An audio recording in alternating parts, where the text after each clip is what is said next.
Hello children, welcome to our digital platform Aravali education.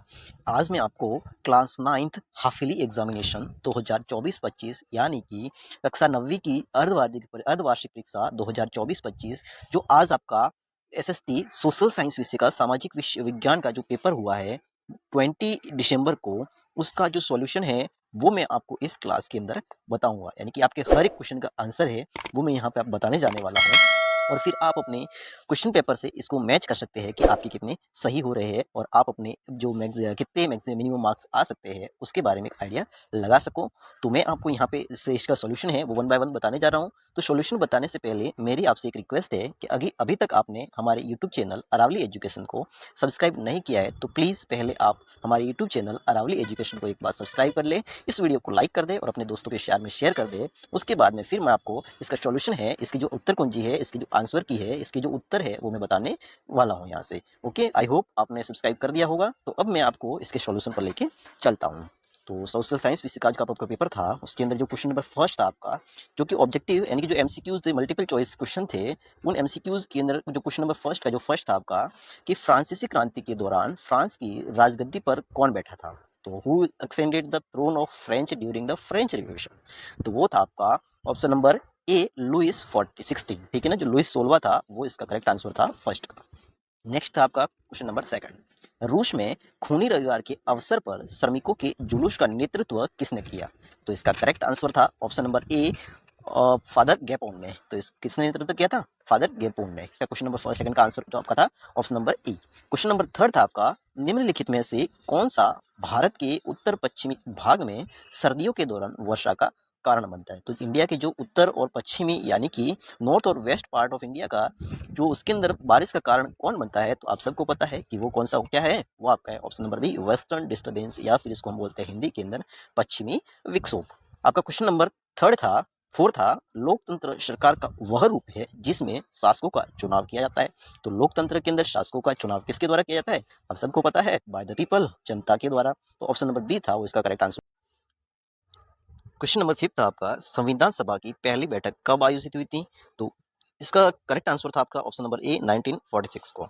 Next है आपका question number six कि EVM का क्या मतलब है, what does EVM stand for. EVM की फुल फॉर्म जो बतानी थी आपको, जो इसकी फुल फॉर्म होती है इलेक्ट्रॉनिक वोटिंग मशीन, यानी कि ऑप्शन नंबर श है जो सी है वो आपका एकदम करेक्ट आंसर था। नेक्स्ट था question number five, sorry six, seven, six हो गया, सेवन। क्वेश्चन नंबर सेवन था आपका, निम्नलिखित में से कौन राजनीतिक कार्यपालिका का हिस्सा है। Who among the following is a part of political executive. तो पॉलिटिकल एग्जीक्यूटिव का जो पार्ट होता है वो कौन है, ठीक है ना। तो उसको क्या बोलेंगे, जो जिला कलेक्टर, ये तो एडमिनिस्ट्रेटिव होता है। उसके बाद में इसके गृह मंत्रालय का सचिव, ये भी एडमिनिस्ट्रेटिव होता है। पुलिस महानिदेशक, ये भी जो क्या बोल सकते हैं एडमिनिस्ट्रेटिव होता है, प्रशासनिक अधिकारी होता है। लेकिन जो हमारा गृह मंत्री होता है वो पॉलिटिकल एग्जीक्यूटिव यानी कि राजनीतिक कार्यपालिका का हिस्सा होता है। इसका ऑप्शन नंबर स था वो करेक्ट आंसर था। क्वेश्चन नंबर 8 था आपका, निम्नलिखित में से कौन सी अचल पूंजी है यानी कि फिक्स्ड कैपिटल। तो फिक्स्ड कैपिटल आपको पता है, सबको पता है कौन सी है, टूल्स एंड मशीन्स, यानी कि उपकरण और मशीन, ये फिक्स्ड कैपिटल है। क्वेश्चन नंबर 9 था आपका, निम्नलिखित में से कौन सी एक प्राथमिक गतिविधि है। तो which of the following is a primary activity. आप सबको पता है प्राइमरी एक्टिविटी क्या है, फिशिंग, मछली पालन, इसका करेक्ट आंसर था। क्वेश्चन नंबर 10 था आपका, ग्रामीण क्षेत्रों में प्रति व्यक्ति प्रतिदिन औसत कैलोरी की आवश्यकता कितनी होती है। सब आप सबको पता है, इसका करेक्ट आंसर था आपका 2400 कैलोरीज, ठीक है ना। 2400 कैलोरीज यानी कि 2400 कैलोरीज की आवश्यकता पड़ती है ग्रामीण क्षेत्रों के अंदर प्रति व्यक्ति। नेक्स्ट आपका क्वेश्चन नंबर 2। तो क्वेश्चन नंबर फर्स्ट आपका एमसीक्यूज था, मल्टीपल चॉइस क्वेश्चन थे। क्वेश्चन नंबर 2 था आपका रिक्त स्थानों की पूर्ति, फिल इन द ब्लैंक्स, ठीक है ना। तो फिल इन द ब्लैंक्स में आपका क्वेश्चन नंबर फर्स्ट था, two treaties of government was written by, यानी कि किसी बुक का नाम है। तो ये बुक है वो किसके द्वारा लिखी गई थी, तो वो लिखी गई थी आपके जॉन लॉक के द्वारा, ठीक है ना। किसने द्वारा लिखी गई थी, जॉन लॉक। तो ये जॉन लॉक के द्वारा लिखी गई थी, इसका correct answer John Locke. Hindi में भी यही रहेगा, इंग्लिश में भी यही रहेगा। नेक्स्ट आपका क्वेश्चन नंबर सेकंड, जो ब्लैंक्स था, was the leader of Bolshevik group. Bolshevik समूह का नेता कौन था, आप सबको पता है, व्लादिमीर लेनिन। कौन था, Vladimir Lenin, Vladimir Lenin, Vladimir Lenin, ठीक है ना। क्वेश्चन नंबर थर्ड था आपका, भारत की जलवायु को प्रकार का बताया है। तो जो in the climate of India is described, यानी कि इंडिया का क्लाइमेट कैसा है, वो एक मानसून प्रकार का है, यानी कि मानसून टाइप का है। मानसून इंग्लिश में बोलेंगे मानसून, और हिंदी में उसको बोलेंगे मानसून, यानी कि मानसून प्रकार की हवा है। जलवायु है, सॉरी। क्वेश्चन नंबर 4 था आपका, जिम्बाब्वे को श्वेत अल्पसंख्यक शासन से स्वतंत्रता वर्ष में प्राप्त हुई थी, यानी कि Zimbabwe attend the independency from the white minorities rule in year, तो कौन सा साल था? वो था आपका 1980, 1980 के ईयर के अंदर जो जिम्बाब्वे है उसको श्वेत अल्पसंख्यक शासन से स्वतंत्रता मिली थी। उसके बाद क्वेश्चन नंबर 5 था आपका कि दक्षिण अफ्रीका में नस्लीय भेदभाव की एक अनूठी प्रणाली का नाम था, the was the name of system of racial discrimination to South Africa, ठीक है ना। साउथ अफ्रीका के अंदर जो रेशियल डिस्क्रिमिनेशन सिस्टम था उसका नाम था अपार्थीड, यानी कि नस्लभेद, जिसको बोले नस्लभेद, या सॉरी रंगभेद, नस्लभेद नहीं रंगभेद, जो था वो आपका था रंगभेद। इसका करेक्ट आंसर है रंगभेद, और इंग्लिश में बोलेंगे अपार्थीड, ठीक है ना, APARTHIED, अपार्थीड। क्वेश्चन नंबर 6 था आपका कि मतदान सूची को आधारिक तौर पर क्या नाम से जाना जाता है? क्या नाम होता है? इलेक्टोरल रोल से जाना जाता है। तो क्या रहेगा आपका इसका correct answer? Electoral, electoral roll, ठीक है ना। मतदान सूची को क्या नाम है? इलेक्टोरल रोल से नाम से आता है। क्वेश्चन नंबर 7 था आपका, पालमपुर गांव की मुख्य आर्थिक गतिविधि थी, तो पालमपुर गांव की मुख्य आर्थिक गतिविधि क्या थी? तो वो थी आपकी फार्मिंग। फार्मिंग का मतलब रहेगा आपका कृषि। तो क्या थी? पालमपुर गांव की जो मुख्य आर्थिक गतिविधि थी वो थी कृषि, खेती बाड़ी। इसका करेक्ट आंसर था। नेक्स्ट था आपका क्वेश्चन नंबर 8। क्वेश्चन नंबर 8 था आपका कि जनसंख्या की गुणवत्ता अंततः देश का तय करती है, तो the quality of population ultimately decide, जो क्वालिटी ऑफ पॉपुलेशन होती है वो किसी भी कंट्री की क्या डिसाइड करती है? तो वो उसकी ग्रोथ रेट डिसाइड करती है, यानी कि उसकी जो वृद्धि दर होती है। इंग्लिश वाले लिखेंगे ग्रोथ रेट और हिंदी वाले को लिखना था इसके अंदर वृद्धि दर, तो ये क्या करती है? वृद्धि दर को डिसाइड करती है। इसका करेक्ट आंसर ये था। नेक्स्ट आपका क्वेश्चन नंबर 3 जो कि अति लघुत्तम यानी कि वेरी शॉर्ट आंसर टाइप का था, तो वेरी शॉर्ट आंसर टाइप के अंदर सिर्फ आपको एक लाइन के अंदर आंसर देना था। तो फर्स्ट क्वेश्चन इसमें था आपका कि क्रांति से पहले जो फ्रांसीसी समाज जिन 3 एस्टेटों में विभाजित था उनके नाम बताइए, तो वो 3 एस्टेटों में विभाजित था। फर्स्ट था आपका कलरजी, पहला तो था आपका कलरजी, और जिसको हम हिंदी में बोलते हैं पुरोहित या पादरी, पादरी वर्ग था। और दूसरा था आपका जो था वो नोबिलिटी, नोबिलिटी यानी कि कुलीन, जिसको हिंदी में बोलेंगे कुलीन वर्ग। और थर्ड था आपका वो था आपका कॉमनर्स, ठीक है ना, जो सामान्य कॉमनर्स, ठीक है ना, कॉमनर्स यानी कि अन्य। तो ये 3 स्टेटों के अंदर विभाजित था, उनके नाम ये थे, आपको लिखना था ये। क्वेश्चन नंबर 2 था आपका इसका कि कुल्लकों के बारे में आप क्या जानते हैं? तो कुल्लक क्या थे? कुल्लक थे आपके जो वेल्दी रशियन पीजेंट थे उनको कुल्लक कहा जाता था, ठीक है ना। उसको क्या कहा जाता है? रशियन फार्मर या फिर पीजेंट, यानी कि किसान। जो रशिया के रूस के जो संपन्न किसान थे उनको कुल्लक कहा जाता था, वो कुल्लक थे, उनको कुल्लक के नाम से जानते थे। ये इसका करेक्ट आंसर था। क्वेश्चन नंबर 3 था आपका, भारत की जलवायु को प्रभावित करने वाला कारक क्या है?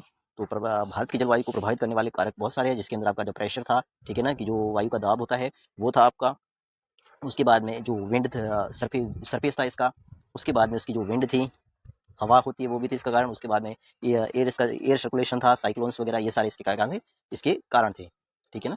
क्वेश्चन नंबर 5 आपका कि मालाबार तट पर वर्षा के लिए कौन सी हवाएं जिम्मेदार है? तो मालाबार तट पर जो वर्षा होती है उसके लिए जो हवाएं जिम्मेदार है वो थी आपकी साउथ वेस्ट, ठीक है ना, south west monsoon wind, south west monsoon winds, ठीक है ना। और हिंदी में बोलेंगे तो दक्षिणी पश्चिमी जो मानसूनी हवाएं होती है वो मालाबार तट पर वर्षा का कारण बनती है। कौन सी हवाएं जिम्मेदार है? वही, ठीक है ना, इसका आंसर ये था। क्वेश्चन नंबर 5 आपका अब्राहम लिंकन द्वारा दी गई लोकतंत्र की परिभाषा थी, तो अब्राहम लिंकन ने क्या दी थी परिभाषा? तो अब्राहम लिंकन ने दी थी आपकी by the people for the government, government for, by the people और फॉर द पीपल, ठीक है ना, यानी कि सरकार जो जनता के लिए और जनता के द्वारा जो बनाई गई है उसी को हम क्या बोलते हैं?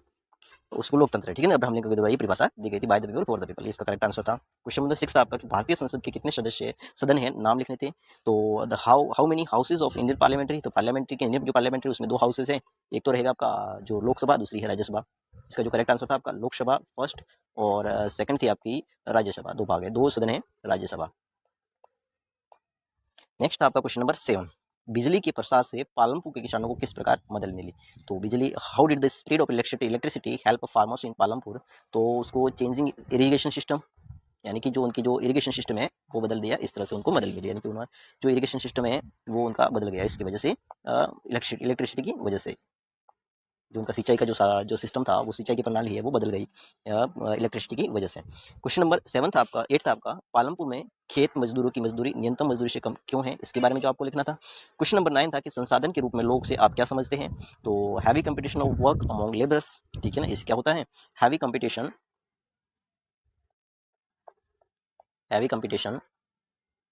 Among labours, heavy competition work, ठीक है ना, अमोंग लेबर्स,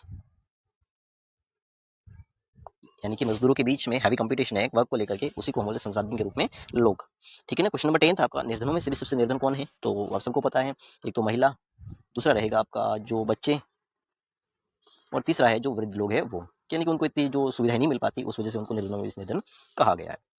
उसके बाद था आपका क्वेश्चन नंबर 4 जो कि शॉर्ट आंसर टाइप थे, जिसके अंदर फर्स्ट आपका कि 1917 में जार का निरंकुश शासन क्यों खत्म हो गया था, तो उसकी जो रीज़न था उसके पीछे वो था इकोनॉमिक कोलैप्स, ठीक है ना, of generated by war and poverty, यानी कि गरीबी और युद्ध के द्वारा जो कोलैप्स हुआ था, जो इकोनॉमिक जो आर्थिक पतन हुआ था, उसी को हम 1917 में जार का निरंकुश शासन कहते हैं। उसी वजह से जो 1917 का जार का निरंकुश शासन है वो खत्म हुआ था, जो आर्थिक युद्ध और गरीबी के आर्थिक पतन से, ठीक है ना। इसका करेक्ट आंसर था। क्वेश्चन नंबर 5 आपका, प्रथम विश्व युद्ध का रूसी अर्थव्यवस्था पर प्रभाव का संक्षेप में वर्णन कीजिए, यानी कि जो फर्स्ट वर्ल्ड वॉर हुआ था उससे जो रूस की अर्थव्यवस्था है उस पर क्या प्रभाव पड़ा, उसके बारे में आपको यहाँ पे बताना था थोड़ा बहुत। उसके बाद में क्वेश्चन नंबर 6 आपका, अरुणाचल प्रदेश में सूर्योदय पश्चिम में गुजरात की अपेक्षा 2 घंटे पहले होता है, यानी कि अरुणाचल प्रदेश में गुजरात से पहले जो सनराइज होती है, सूर्योदय पहले होता है, लेकिन दोनों राज्यों में घड़ियां एक ही समय दिखाती है। ये कैसे होता है, क्योंकि अब इसके पीछे रीजन है वो है इसका लॉन्गिट्यूडिनल गैप बिटवीन स्टेट, ठीक है ना, ये दोनों स्टेट है उनके बीच में, यानी कि अरुणाचल प्रदेश और गुजरात के बीच में जो इसका लॉन्गिट्यूड है ना, जो गैप है लॉन्गिट्यूडल, लॉन्गिट्यूडिनल, ठीक है ना, जो लॉन्गिट्यूडिनल गैप है, यानी कि इसका जो देशांतरीय जो बीच में इसकी जो दूरी है उसी को लेकर के ऐसा होता है, जो 30 डिग्री इनके बीच में दूरी है, तो उसी वजह से टाइमिंग है वो अलग अलग, सॉरी उसकी जो सनराइजिंग की है वो टाइमिंग अलग अलग रहती है, ठीक है ना, कि इसमें 2 घंटे पहले हो जाता है और गुजरात के 2 घंटे बाद में। नेक्स्ट है क्वेश्चन नंबर 7, हिंद महासागर के शीर्ष पर भारत का केंद्रीय स्थान महत्वपूर्ण क्यों माना जाता है, तो उसके बारे में यहाँ पे आपको बताना था। क्वेश्चन नंबर 8 था आपका कि राष्ट्रीय ग्रामीण रोजगार गारंटी अधिनियम, यानी कि मनरेगा जो था, जो 2005 की मुख्य विशेषता है उनके बारे में जो आपको बताना था। क्वेश्चन नंबर 9 था कि उन सामाजिक और आर्थिक समूहों की पहचान करें जो भारत में निर्धनता के समक्ष निरुपाय अति संवेदनशील है, उसके बारे में आपको लिखना था। क्वेश्चन नंबर 10 था आपका कि नदियाँ देश की अर्थव्यवस्था के लिए क्यों महत्वपूर्ण है, इसके बारे में आपको बताना था। उसके बाद है आपका क्वेश्चन नंबर 11 था कि लोकतंत्र के विपक्ष में प्रमुख तर्क बताइए, तो इसमें बहुत सारे हो सकते हैं, जैसे कि इंसैनिटी, ठीक है ना, इनस्टेबिलिटी होती है, इनस्टेबिलिटी, उसके बाद में डिसीजन डिले भी हो सकता है, डिले, डिसीजन डिले हो सकता है, उसके बाद में करप्शन भी हो सकता है, ऐसे बहुत सारे जो तर्क है उसको आपको बताने थे। तो क्वेश्चन नंबर 12 था आपका कि हमें संविधान की आवश्यकता क्यों है, समझाइए, यानी कि हमें कॉन्स्टिट्यूशन की जरूरत क्यों है, उसके बारे में जो आपको समझाना था। क्वेश्चन नंबर 13 था आपका कि आम चुनाव और उपचुनाव में अंतर बताइए, तो जनरल इलेक्शन और जो बाई इलेक्शन होते हैं उनके बारे में जो आपको डिफ्रेंशिएट दोनों को करना था। नेक्स्ट था क्वेश्चन नंबर 14, मंडल आयोग की नियुक्ति क्यों की गई है, यानी कि why was the Mandal commission appointed, इस सरकार को क्या इसने सरकार को क्या सिफारिशें की, उसके बारे में ये आपको बताना था। नेक्स्ट आपका क्वेश्चन नंबर 15, क्वेश्चन नंबर 15 था आपका, क्वेश्चन नंबर 15 था कि एक ही भूमि पर उत्पादन बढ़ाने के अलग अलग कौन से तरीके हैं, समझाने के लिए उदाहरणों का प्रयोग कीजिए, यानी कि एक ही भूमि पर अगर आपको उत्पादन बढ़ाना है तो अलग अलग कौन से तरीके हैं, तो इसमें बहुत सारे तरीके हो सकते हैं, जैसे कि मल्टीपल क्रॉपिंग भी हो सकती है, यानी कि अलग अलग प्रकार की खेती करना, ये भी हो सकती है, ठीक है ना। उसके अलावा आपका जो मॉडर्न फार्मिंग है उसको भी आप यूज़ कर सकते हो, मॉडर्न फार्मिंग को भी यूज़ कर सकते हो, इससे बहुत सारे तरीके होते हैं एक ही भूमि पर उत्पादन को बढ़ाने के, तो उसके बारे में आपको जो लिखना था। नेक्स्ट थे आपके लॉन्ग आंसर टाइप, इसमें आपको जो बड़े आंसर लिखने थे थोड़े से, तो उसमें क्वेश्चन नंबर 16 था कि नेपोलियन के उदय को कैसे समझाया जा सकता है, तो जो नेपोलियन का उदय है उसके बारे में आपको समझाना था। नेक्स्ट आपका क्वेश्चन नंबर 17 की पश्चिमी घाट और पूर्वी घाट के बीच में अंतर बताना था, जो कि पश्चिमी वेस्टर्न घाट है और ईस्टर्न घाट है, दोनों के बीच के अंदर आपको डिफरेंस बताना था। नेक्स्ट है क्वेश्चन नंबर 18, शिक्षित बेरोजगारी भारत की एक विचित्र समस्या क्यों है, इसके बारे में आपको लिखना था। नेक्स्ट आपका क्वेश्चन नंबर 19, क्वेश्चन नंबर 19 था आपका कि इस बारे में वर्णन कीजिए कि 1930 तक आते-आते जर्मनी के नाज़ीवाद की लोकप्रियता क्यों बढ़ने लगी है, इसके बारे में आपको लिखना था। या फिर आपको लिखना था, इसी के ऑप्शन में था कि नास्तियों का प्रोपेगेंडा यहूदियों के खिलाफ नफरत पैदा करने में असरदार कैसे रहा, इसके बारे में लिखना था। और क्वेश्चन नंबर 20 था आपका, वो था आपका मैप था इंडिया का, तो इंडिया के मैप में जो जो स्टेट्स हैं यानी कि जो लोकेशन थी उनको आपको लोकेट करना था। तो आपका था, पहला था आपका त्रिपुरा, दूसरा था उड़ीसा, उसके बाद अरावली पर्वत, उसके बाद था आपका छोटा नागपुर पठार, वुलर झील और नर्मदा। इसी के ऑप्शनल में था आपका महाराष्ट्र, और ये भी इंडिया का मैप था, इसके अंदर लोकेट करना था महाराष्ट्र को, हरियाणा को लोकेट करना था, हिमालय पर्वत को लोकेट करना था, थार का अमृतसर लोकेट करना था, और सांबर झील लोकेट करनी थी, और गोदावरी नदी। तो मैं आपको अभी लोकेट करके बता देता हूँ कि आप आपने जो क्वेश्चन अटेम्प्ट किया उसके अकॉर्डिंग देख लेना कि आपको कौन से थे, मैं आपको भी लोकेट करके दिखाता हूँ सारे, ये वन बाय वन, ठीक है ना। अभी मैं आपको बताने जा रहा हूँ, जैसे कि चलो यहाँ से स्टार्ट करते हैं। ओके, तो सबसे पहला था त्रिपुरा, ये था आपका त्रिपुरा, ये था आपका त्रिपुरा, त्रिपुरा, ठीक है। उसके बाद था आपका उड़ीसा, तो ये था आपका उड़ीसा, झारखंड, ये रहा उड़ीसा,